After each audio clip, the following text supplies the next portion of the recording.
afternoon! Welcome back! Today, this video is all about answering the comment section regarding nursing in Germany. May mga questions kasi dun sa last video ko. So, sasagutin natin yun. Disclaimer lang hindi ako expert dito para sagutin yung mga questions ninyo. But, it will be based on my experience na lang. So, sasagutin ko kayo pero based sa experience ko, tsaka yung mga alam ko, and then yung mga experience din ng mga kolegin ko na shinare sa akin, mga colleagues. Kolegin is colleagues. Yun. So, let's start. Yung tanong sa akin, asa na dito yun?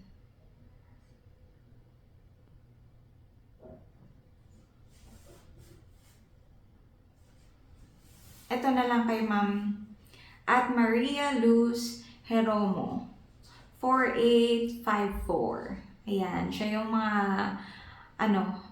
madaming tinanong dito. So, nakakatuwa lang sagutin tong mga questions na to kasi parang helpful din naman. So, sasagutin natin siya at i-share natin siya sa video na to.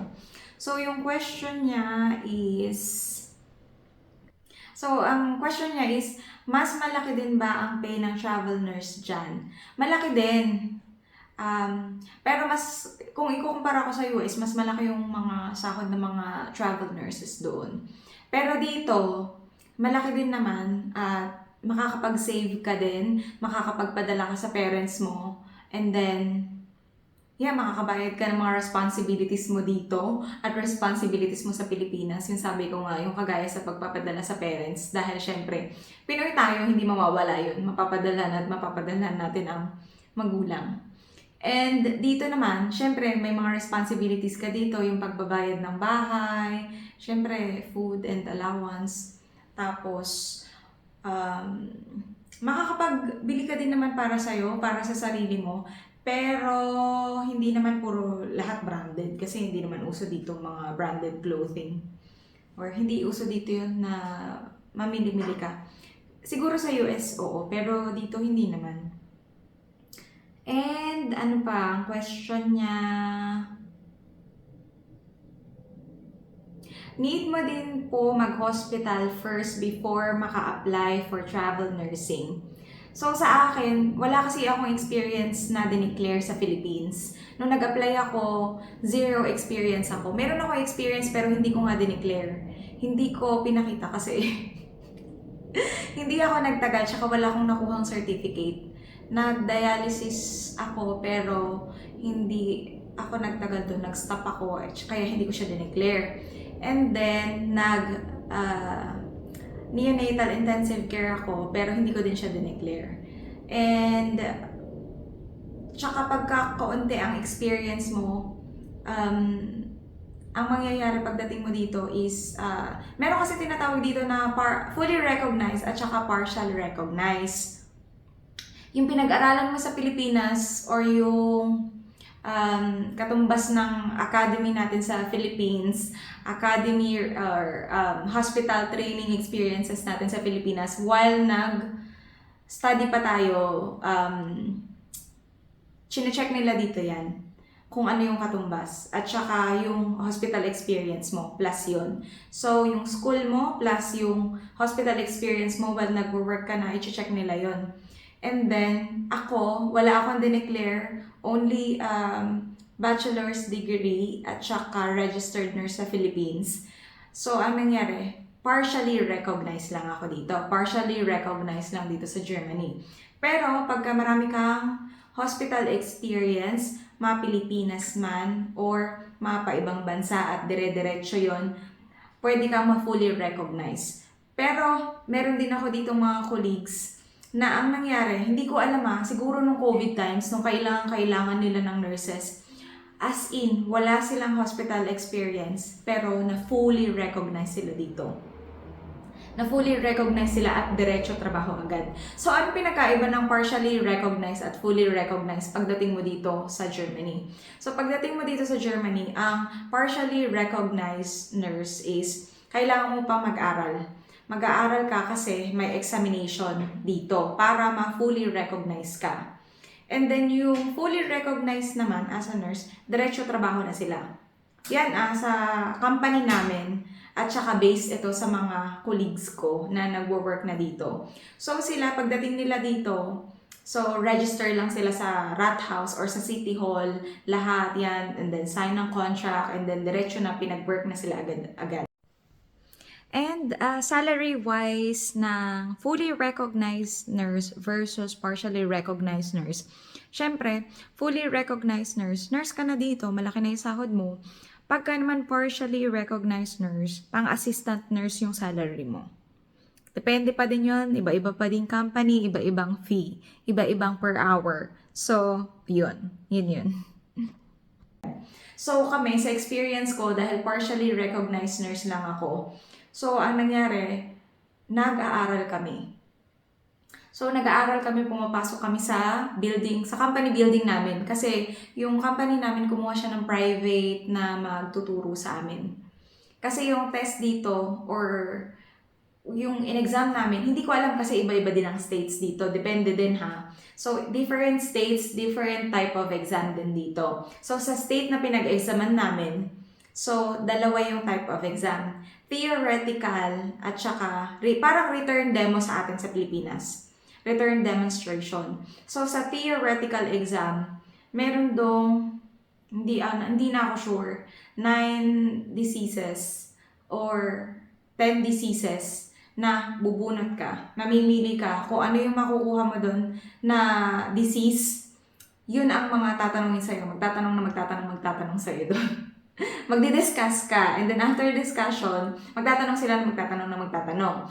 And then, sa return demo naman, written demonstration, parang nung college tayo, BP taking, tapos medication administration, tapos bandage, ganyan, tapos yung IV fluids, not insertion, yung paglagay, pag-hook, tapos yung yung mga something like that. So, ganun yung in-exam namin.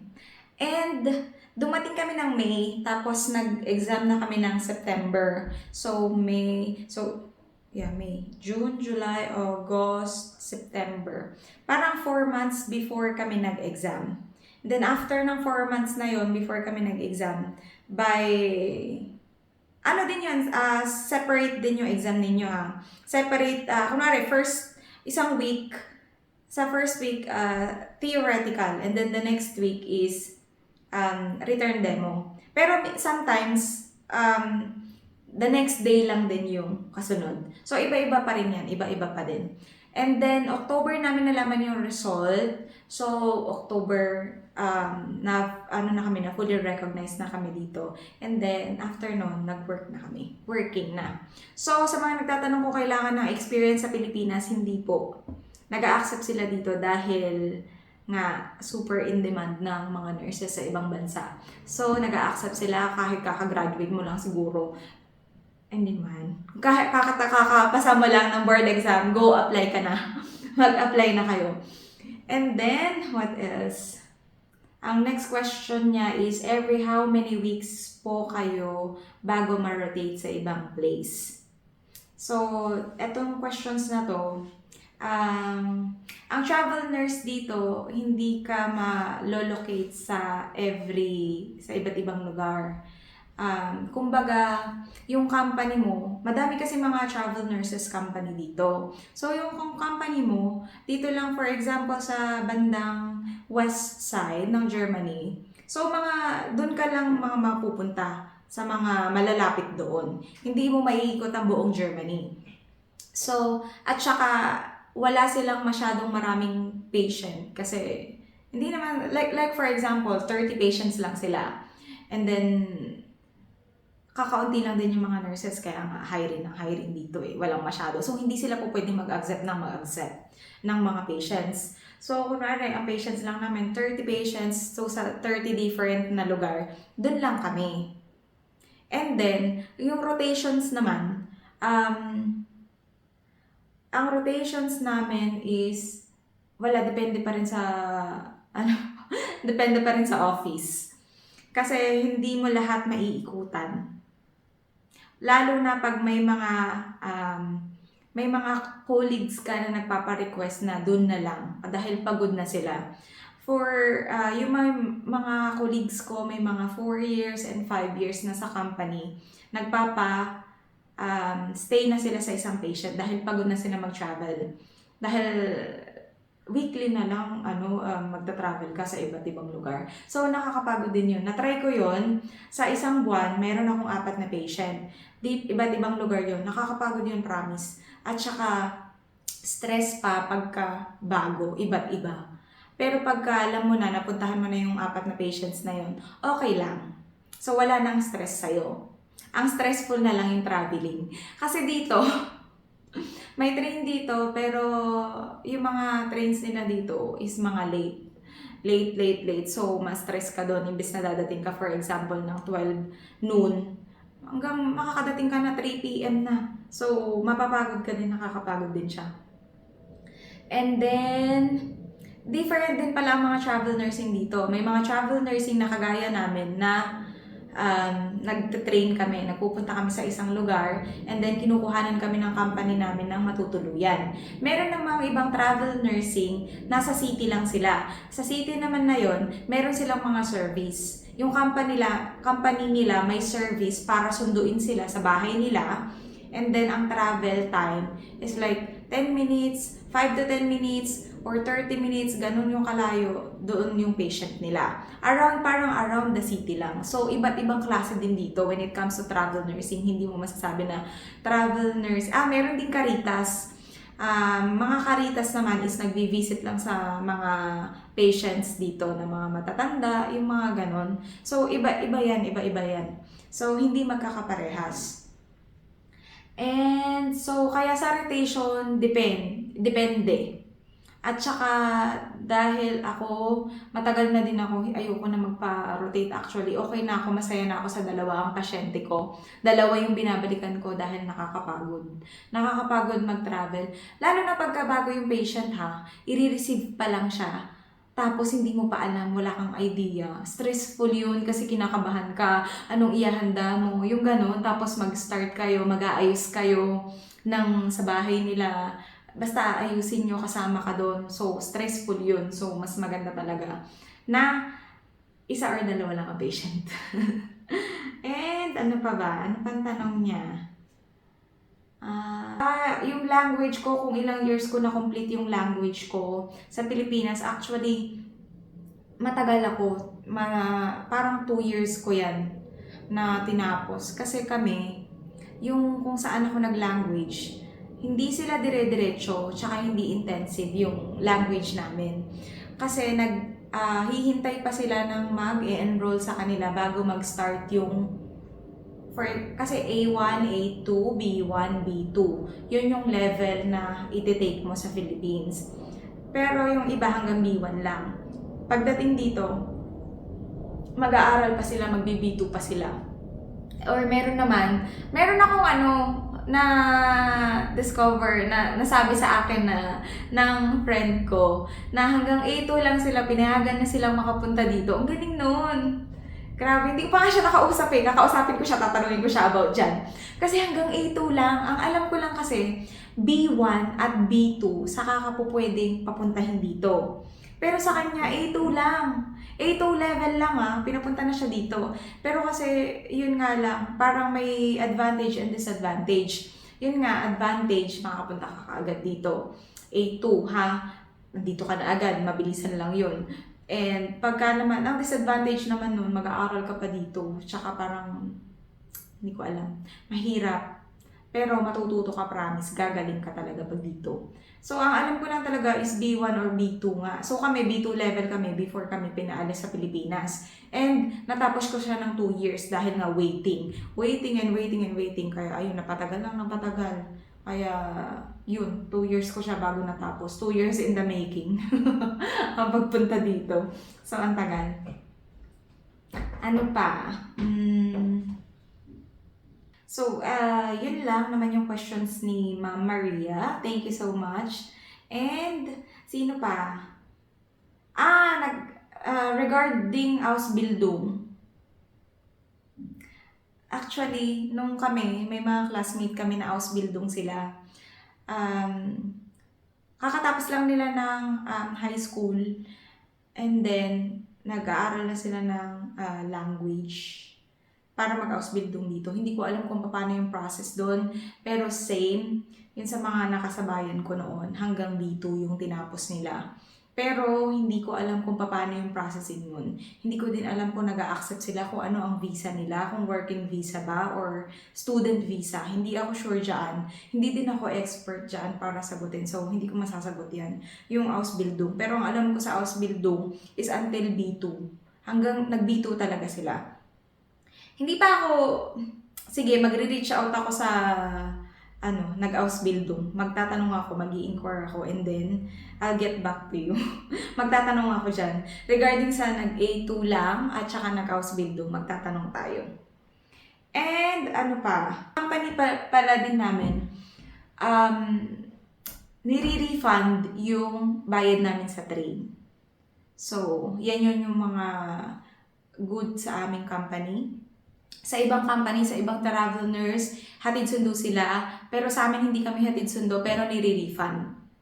Ang maganda naman sa nire-refund, ang advantages niyan, pagka day off mo, kasi dahil unlimited dito ang train ride, yung binibili namin, yung kinukuha namin, ang advantages namin yan. So pagka day off mo, magagamit at magagamit pa rin namin yun. Hindi lang doon sa pagpunta namin sa work at sa pag-uwi namin sa work. So, yun naman. Yun yung mga advantages nun. So, kung may mga tanong pa kayo, please comment down below and then sasagutin ko yan. And regarding sa sahod, dyan tayo regarding sa salary, actually, hindi common dito na nagtatanungan ng salary, pero, so, para sa akin, malaki na yon. Malaki siya, enough siya para sa akin. Pero, ang alam ko, mas malaki pa din sa US. At sa mga nagsisik ng more na matuto, maraming ma-experience, maraming matutunan talaga regarding nursing, tsaka mga technicalities, I suggest sa US kayo. Pero pagka content, building a family, yan, tsaka yung ayaw ng ma-stress, so, dito kayo sa Germany. Nare-recommend ko ang Germany. Kasi dito, maganda mag-start ng family, and then, accommodating. So, tsaka, ayun nga, may work-life balance. Pero sa US yata, alam ko work lang doon. Super trabaho, todo kayod, pero malaki ang sahod. Yun naman yung kapatid nun. Dito, relaxing, mayroong katahimikan. So, sobrang tahimik nga. Maboboard ka naman. Minsan, charot. Hindi, yun lang. So, yun lang guys. Pagka may mga katanungan pa kayo, kung gusto nyo ng sahod reveal, comment down below. Pag-iisipan ko pa o i-share ko. Charot lang. So, yun lang. Pagka may mga katanungan pa kayo, pag may mga hindi ako nasagot, mag-comment kayo and then gagawa ulit tayo ng video regarding sa nursing in Germany. So, yun lang guys. Thank you so much for watching. Please like and subscribe. Tschüss. Bye.